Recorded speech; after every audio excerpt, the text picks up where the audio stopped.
How to read food labels. You cannot measure every morsel that passes your lips, but it is a good idea to measure most foods and beverages until you get a feel for portion sizes. It is a supersized world out there, and most people are surprised to find that their idea of a single serving is actually 2 or 3. If you are into bells and whistles, there are food scales that are pre-programmed with nutritional information, as well as scales that will keep a running total of your daily food and nutrient intake for you. The only tools you really need, however, are a simple and inexpensive gram scale, dry and liquid measuring cups, and ideas on reading food labels. Among all of the mentioned tools, reading food labels seem to be the most effective way of determining the right kind of food to be bought in the supermarket. It lets you make sensible food selections. Through the Nutrition Facts section in a particular item in the grocery, you can identify the amount of serving sizes provided in that product. With food labels, you can clearly understand the amount and kinds of nutrients that are provided in the item.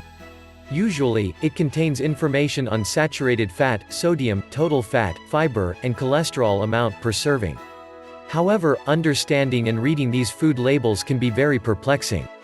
A typical consumer would definitely ask what those numbers mean and how it will affect her diet intake if ever she will religiously follow the serving guide as stipulated on the food label.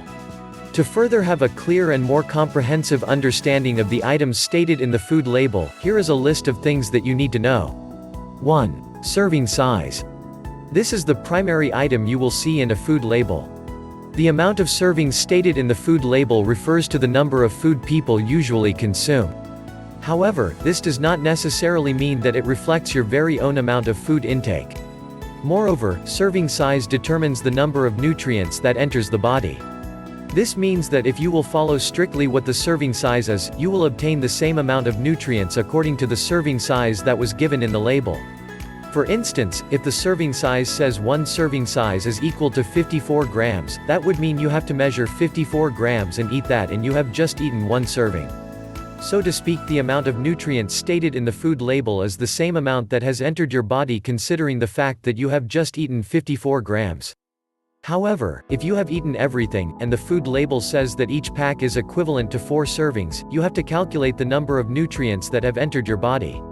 This means that if the food label says 250 calories per serving, that means you have to multiply it to 4 to get the total amount of calories you have taken.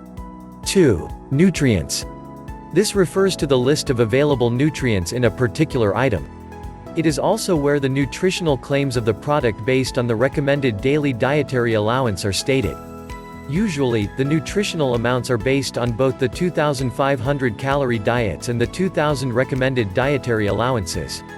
In order to understand the numeric value of each item, you should know that the percent daily value that the food label indicates is actually based on how a particular food corresponds to the recommended daily dietary allowance for a 2,000 calorie.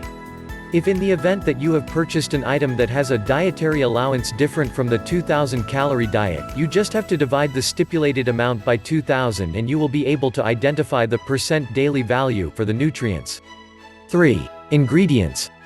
This refers to the list of the ingredients that were used to manufacture the product.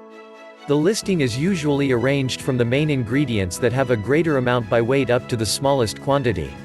This simply means that the actual quantity of the food includes the biggest quantity of the main ingredient or the first item and the minimum amount of the very last ingredient. 4. Label claim. This refers to the kinds of nutritional claims of a particular food item. For instance, if an item says it is sodium-free, it has less than 5 milligrams per serving, or a low-fat item actually contains 3 grams of fat or less. Indeed, reading food labels can be very tedious and confusing. Nevertheless, once you get the hang of it, it would be easier for you to watch your diet because you can already control the amount of food that you take.